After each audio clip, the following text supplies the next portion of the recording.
Anissa Naoué. It's 4 p.m. here in the Russian capital, 2 p.m. in Tripoli, and Moscow's calling on the Libyan regime and the rebels to seek a peaceful way out of the conflict. After talks with the opposition and Colonel Gaddafi's cousin, who was representing Tripoli, Russia's envoy says both sides understand there's no solution to the crisis by military means. Well, it comes as NATO continues its intense airstrikes on the Libyan capital. Let's get more now from our correspondent Maria Finoshida, who is in Tripoli and joins us live. Maria, is there any further progress here with Russia's attempts to mediate this conflict? Well, Anissa, you're absolutely right. What we are seeing here is a kind of breakthrough. Russia's peace mediator, Mikhail Margelov, has indeed visited Libya to persuade warring sides to start talking. He's met for that purpose both opposition leaders in the Libyan rebel stronghold Benghazi and Gaddafi's cousin and closest ally, Ahmed Gaddafi al-Dam in Cairo, as he has said, to better understand both sides' demands and position. And following these meetings, he's come to the media to say a good news, actually, that both sides, both Gaddafi and the rebels, agree and do understand that there is no any way to end this crisis through military actions, through the war, and that this conflict could only be resolved through negotiations. Of course, it's too early for the time being to say exactly when the two sides get around the table, but at least what we are seeing here is a mutual understanding between the two sides being involved in this conflict about how serious the situation is, about how dangerous is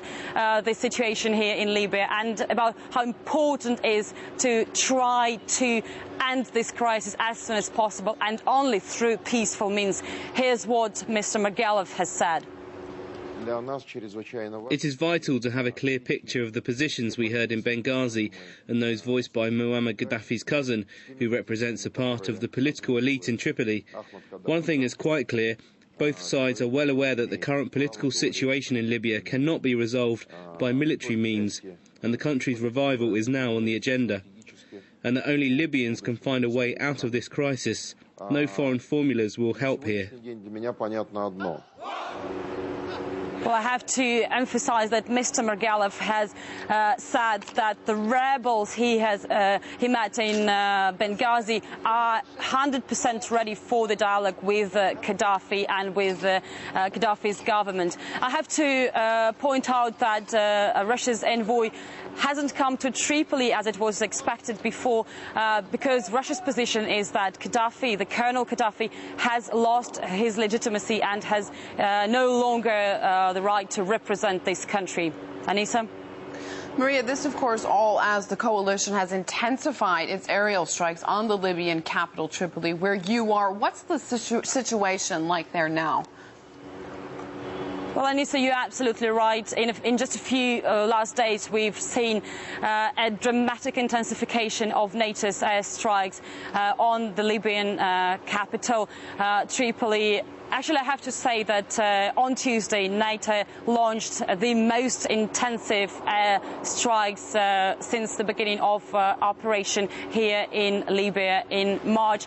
The Libyan government spokesperson has come to the journalists saying that at least 31 people have been killed and in 60 air strikes, so that's quite a lot, and actually that's quite unusual because previously that they would only happen like up to 5 strikes a day and only during the night time. So what we are seeing here, what we are witnessing here in the capital Tripoli is that a dramatic intensification of NATO's military efforts, and actually we can expect even further intensification. Today, the defence ministers of NATO are meeting in Brussels, and just ahead of this meeting, the Secretary-General Rasmussen has said that he would use this opportunity to appeal to the countries to demand more of them contribute to the fight against Gaddafi. And just days ago, NATO expanded its air war against Gaddafi and started for the first time using attack helicopters in this mission. Meanwhile, what we are hearing from the other side of the front line, from Benghazi, from the Libyan rebel headquarters, shows us that the rebels are kind of frustrated with NATO's actions, and frustration is rising as they are worrying that NATO is taking control over what they think is a national uprising. Back to you. All right, Maria Finoshina live from Tripoli. You, of course, will continue to bring us the latest on our Twitter feed, which you can follow at RT_com.